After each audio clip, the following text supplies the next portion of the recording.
There's fresh controversy today after UNESCO's recent listing of Japanese wartime industrial facilities as World Heritage Sites. Hoping to pull the wool over people's eyes at home, the Japanese government is already trying to muddy the waters about the use of Korean slave laborers at the facilities.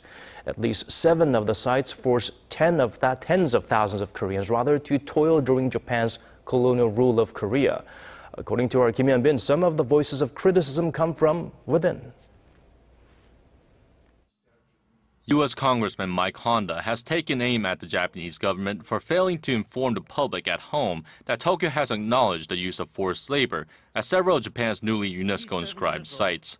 Describing it as a typical tactic to mislead the Japanese people on history, Honda said Tokyo avoided using the expression forced labor, instead translating it into a much softer colloquial expression.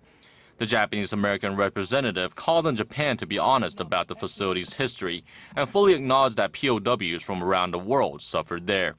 He also advised Japan to clearly apologize to victims still alive. This comes after Japanese media reported on Monday that Foreign Minister Fumio Kishida said Tokyo did not acknowledge that Koreans were forced to labor at several of the sites. In his comments, he made reference to Japanese ambassador to UNESCO Kuni Sato's statement at the World Heritage Committee meeting, which said a large number of Koreans were forced to work at some of the sites. The expression forced to work does not imply forced labor.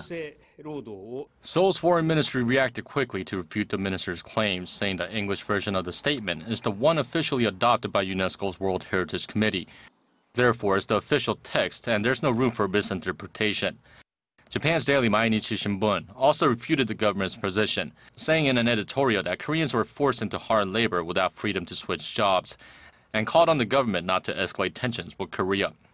Japan must submit a progress report by the end of 2017 on its efforts to publicly acknowledge incidents of forced labor at the sites. The report will be reviewed by the World Heritage Committee the following year.